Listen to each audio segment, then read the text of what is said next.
Director Sandeep Reddy ভাঙ্গা স্যারের animal movie যেদিন থেকে রিলিজ হয়েছে ইন্টারনেটের দুনিয়ায় অডিয়েন্স প্লাস ক্রিটিক্সদের রিয়াকশন কিন্তু দারুণ মজার।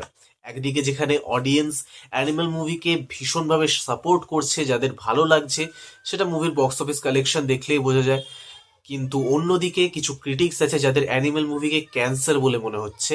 এর লেটেস্ট এক্সাম্পল এখনকার one of the most popular YouTuber বলা যায় ধ্রুব রাঠি, যিনি অ্যানিমাল মুভিকে তার লেটেস্ট ভিডিওতে ক্যান্সারের সাথে তুলনা করেছেন। তো আজকের এই ভিডিওতে সেই বিষয়টা নিয়ে একটু আলোচনা করব, একটু ডিটেলে এক্সপ্লেন করব। তো তার জন্য ভিডিওটা সম্পূর্ণ দেখো। চলো স্টার্ট করি।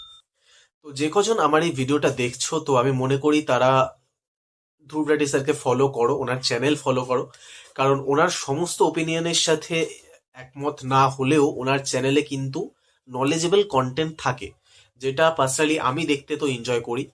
আর উনি লেটেস্ট ওনার চ্যানেলে একটা ভিডিও আপলোড করেছেন অ্যানিমাল মুভির ওপরে, যেখানে উনি ওনার থাম্বনেলে লিখেছেন ইটস ক্যান্সার, যেটা আমি মনে করি না।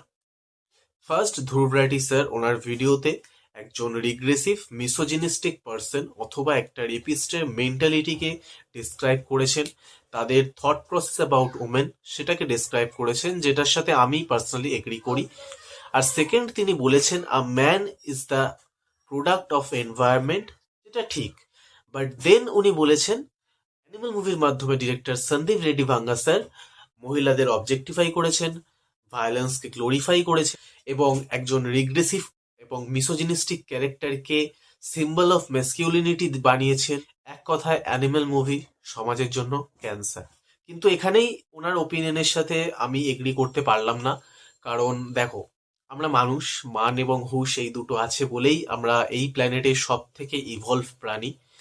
আমাদের সবারই একটা সেন্স অফ রেসপন্সিবিলিটি, একটা সেন্স অফ অ্যাকসেপ্টেন্স আছে, যার জন্য একটা পয়েন্টে গিয়ে আমরা বুঝতে পারি যে কোনটা ভালো এবং কোনটা খারাপ। আর এই কমন সেন্সটাই আমাদের অন্য অ্যানিমেলদের থেকে আলাদা করে, অন্য প্রজাতির থেকে আলাদা করে।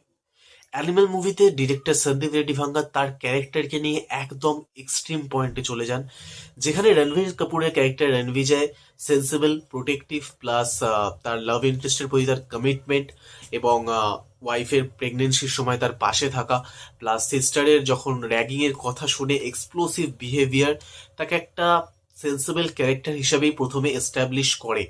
বাট লেটলি রণবিজয়ের ক্যারেক্টার তার ফাদারের প্রতি ওভার প্রোটেক্টিভনেসের কারণে এক্সট্রিম লেভেলে চলে যায়, যেখানে সে তার রিভেঞ্জ এবং এনিমিকে শেষ করার জন্য যে কোনো এক্সটেন্টে যেতে পারে এবং তার ভিতরের অ্যানিমেলকে আনলিশ করে দেয়, এবং তার মধ্যে যে সেন্স অফ রেসপন্সিবিলিটি বা সেন্স অফ অ্যাকসেপ্টেন্স কিছুই থাকে না, থাকে শুধু অ্যানিমেল ইনটিউশন।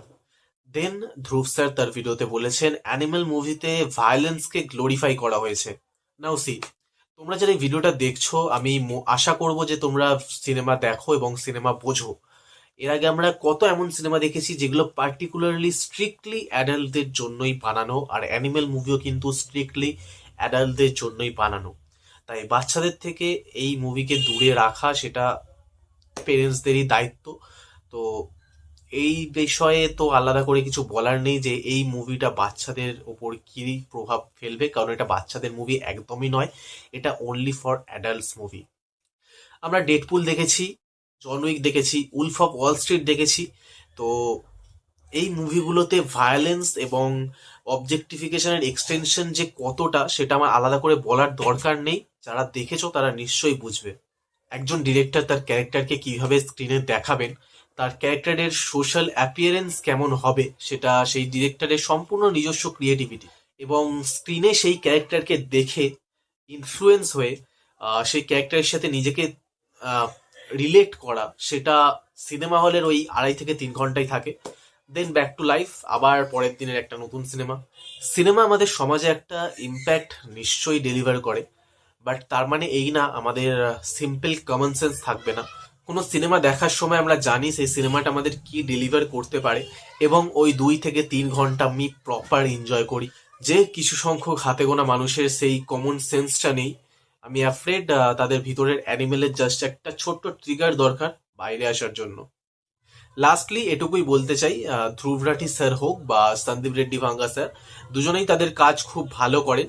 হ্যাঁ, কিছু পয়েন্ট ছিল যেটা আমি এগ্রি করি না, সেটা এই ভিডিওতে একটু ডিসকাস করলাম।